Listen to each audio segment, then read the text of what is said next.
Halo, selamat datang para bunda dimanapun berada. Balik lagi ke channelnya Dr. Surya. Sebagai informasi aja, channel ini membahas tentang kesehatan reproduksi wanita yang berkaitan dengan kehamilan, persalinan, atau lainnya. Jadi para bunda yang baru mampir di channel ini, jangan lupa subscribe untuk mengikuti video-video selanjutnya.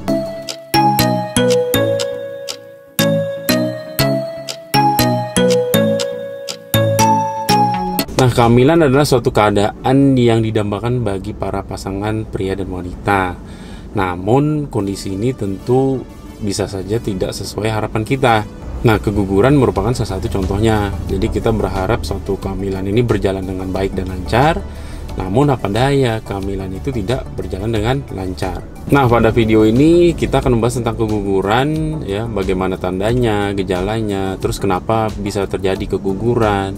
Terus yang paling penting itu bagaimana menyikapi keguguran ini.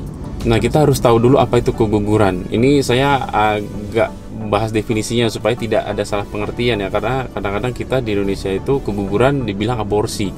Tidak. Jadi aborsi itu suatu hal yang berbeda. Definisi keguguran itu adalah terhentinya kehamilan di bawah 20 minggu ya. Atau ada juga yang mendefinisikan dari berat badan. Jadi artinya kalau berat badan janinnya keluar di bawah 500 gram, itu kita suatu asumsi sudah sebagai keguguran. Nah, kalau aborsi itu suatu keadaan penghentian kehamilan yang disengaja ya. Jadi istilahnya ya aborsi di klinik tertentu atau karena suatu hal kehamilan yang tidak diinginkan. Nah, itu udah dianggap sebagai aborsi. Tapi keguguran ini lebih cenderung dengan pengertian yang alamiah atau sudah dari sananya, dan kehamilan ini tentu diharapkan. Umumnya definisinya seperti ini ya, dan terjadi paling banyak di bawah 12 minggu atau bahkan ada juga yang 10 minggu. Oleh karena itu periode ini merupakan periode yang kritis untuk janin, apakah dia tumbuh menjadi janin yang baik atau berhenti. Nah, ini harus kita pahami. Nah, penyebab keguguran ini apa? Jadi keguguran ini sebenarnya banyak sekali penyebabnya, tapi yang paling banyak itu karena gangguan kromosom atau genetik ya. Artinya kalau mungkin bahasa orang awam itu udah dari sononya deh. Jadi tidak bisa diganggu gugat. Nah, gitu ya. Jadi sebagai contoh begini analoginya, kita misalnya menanam suatu bibit ya, bibit tanaman. Kita tanam misalnya 100 bibit deh. Ya, ketika kita tanam 100 bibit, ternyata kok dilihat tubuhnya itu tidak 100 biji, mungkin sekitar 90 ya. Jadi ada 10 bibit yang tidak tumbuh. Artinya apa? Ini ada suatu seleksi alam. Mungkin secara bibit dia tidak bagus ya, secara kualitas gitu. Padahal itu pun kita sudah pilih sebagai bibit yang unggul misalnya.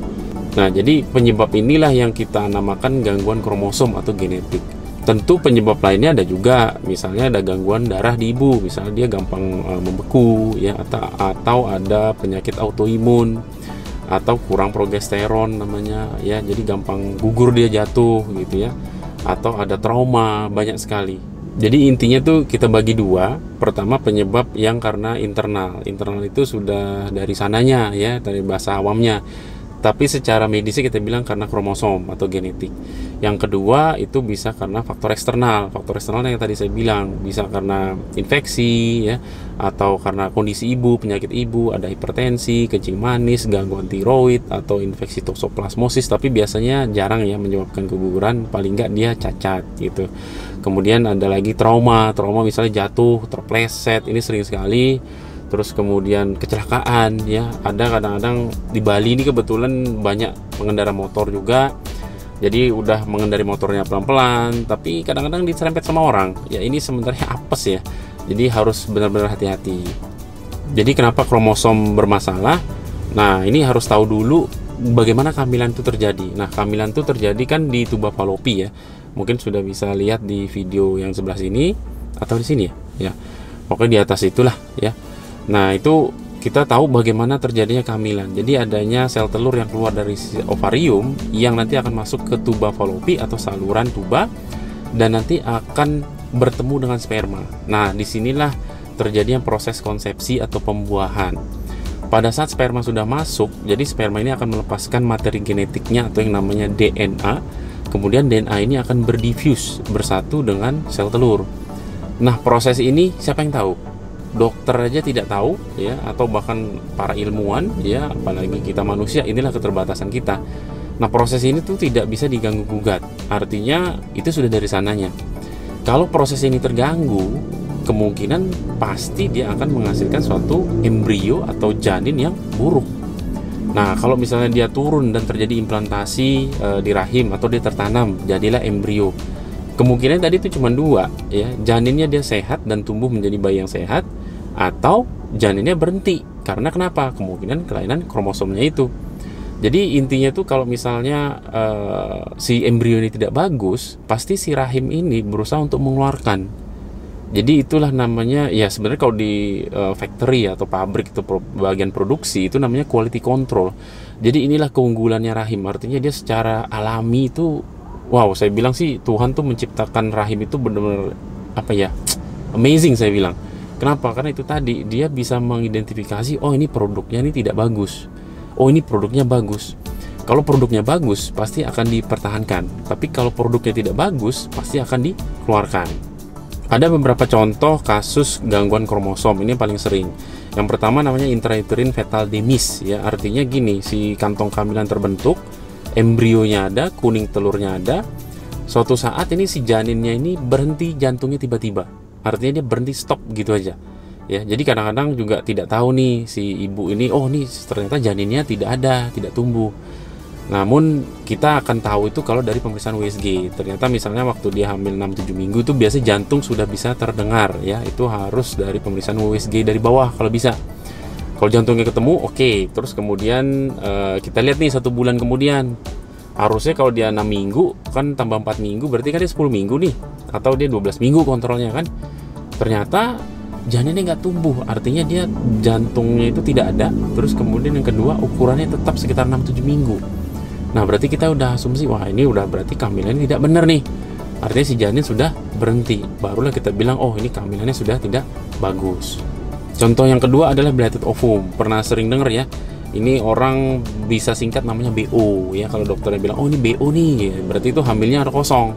Artinya si kantongnya tuh ada, tapi janin dan kuning telur bahkan jantungnya itu tidak ada. Contoh ketiga namanya molar pregnancy atau hamil anggur. Nah ini pernah dengar ya. Jadi hamil anggur ini sebenarnya gangguan di plasenta karena gangguan sperma. Jadi secara genetiknya memang dia sudah tidak bagus. Jadi kehamilannya itu pertama bisa dia plasentanya yang berubah menjadi kayak buah anggur, maka dibilang anggur. Tapi ini hamilnya dalam rahim ya, karena suka orang persepsinya salah. Jadi orang bilang tuh, oh ini hamilnya di luar kandungan, tapi dibilang, oh ini hamil anggur ya dok, gitu. Jadi bukan seperti itu beda. Nanti kita akan bahas lagi tentang kehamilan di luar kandungan, tapi sekarang kita bahas di kehamilan anggur ya. Jadi plasenta ini seperti bentuknya anggur, dan ini otomatis dia tidak akan bagus. Ada juga kadang-kadang dia yang kehamilan kembar, yang si janin satunya lagi ini tidak bertumbuh, tapi dia menjadi hamil anggur, yang satu janinnya baik. Itu emang kondisi yang susah ya kalau saya bilang ya. Nah 50-60% ini tadi sudah dikatakan bahwa penyebabnya karena gangguan kromosom. Jadi terjadi 10% dari semua kehamilan. Kalau ditanya lagi, dok penyebabnya kenapa? Nggak tahu, nggak ada yang tahu pasti. Ada penelitian kalau misalnya di atas 35 tahun risiko gugurannya makin tinggi, betul, itu sekitar 10-20%. Dan kalau misalnya hamil di atas 40 tahun juga pasti akan meningkat juga, mungkin 20-40% terjadinya keguguran atau kromosom yang tidak baik. Gejalanya apa? Nah seperti yang tadi saya katakan, kalau misalnya si embrio ini atau kehamilan tidak bagus, otomatis si rahim itu biasanya akan kontraksi, ya. Dia berusaha mengeluarkan. Caranya dia kontraksi yang akan menyebabkan sakit di perut bagian bawah yang hilang timbul, dan disertai biasanya ada keluar darah. Kalau udah keluar darah di awal-awal kehamilan, baiknya bunda harus periksa ke dokter ya, untuk pastikan janinnya sehat atau tidak. Ada juga sih kasus yang gejala hamilnya itu hilang. Misalnya dia udah nggak mual muntah, atau payudaranya tidak tegang lagi. Dok, payudara saya tidak tegang lagi, saya mau cek. Kadang-kadang saya takut nih, karena Google nih baca-baca, biasanya kehamilan tidak baik. Memang ada seperti itu ya, karena menurunnya hormon kehamilan, tapi tidak selalu. Jadi untuk pastinya memang harus diperiksa ke dokter kandungan untuk dilakukan pemeriksaan USG. Nah penanganannya bagaimana? Kalau misalnya tadi rahim itu udah kontraksi, terus kemudian keluar darah gumpalan, terus kemudian bahkan ari-arinya keluar, itu sudah bagus.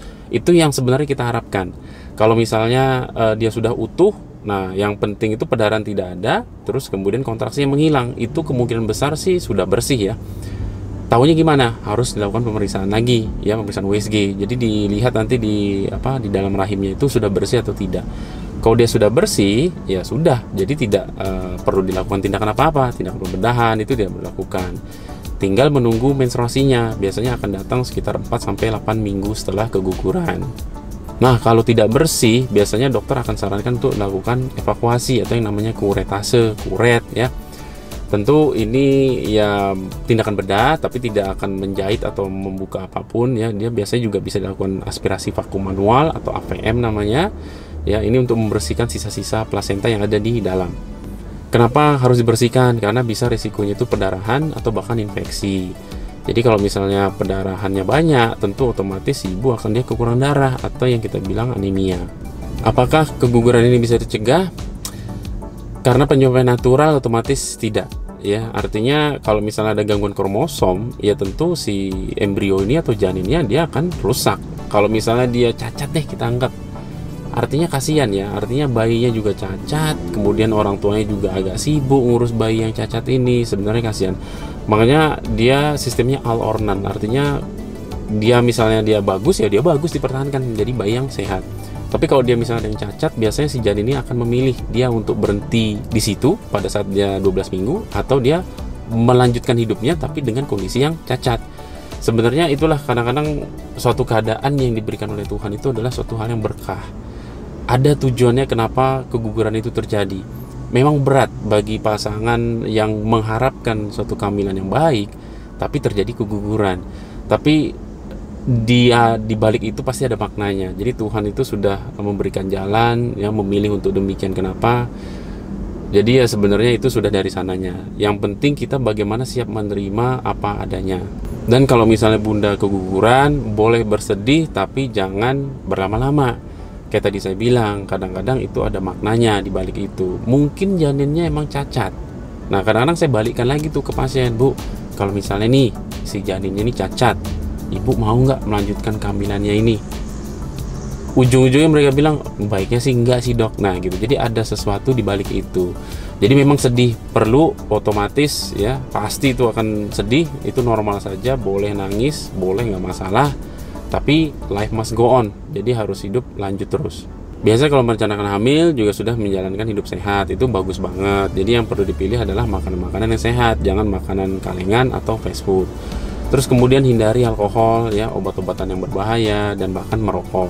Batasi juga kafein di bawah 200 mg, ya. Konsumsi vitamin kehamilan sebelum hamil, ya, bisa 1 atau 3 bulan sebelum hamil. Ini bagus sekali. Ini masalah seksual intercourse, kadang-kadang pertanyaan, dok, boleh nggak berhubungan di dalam? Ya, kalau misalnya disarankan tidak boleh. Kenapa? Kadang-kadang ada kontraksi itu, jadi otomatis si kandungan itu akan keluar, ya. Ini karena adanya prostaglandin di cairan semen, bukan di spermanya, ya, tapi di cairannya. Pada beberapa wanita dia terlalu aktif si rahimnya dengan ada prostaglandin ini sehingga menyebabkan terjadinya kontraksi rahim dan terjadilah keguguran.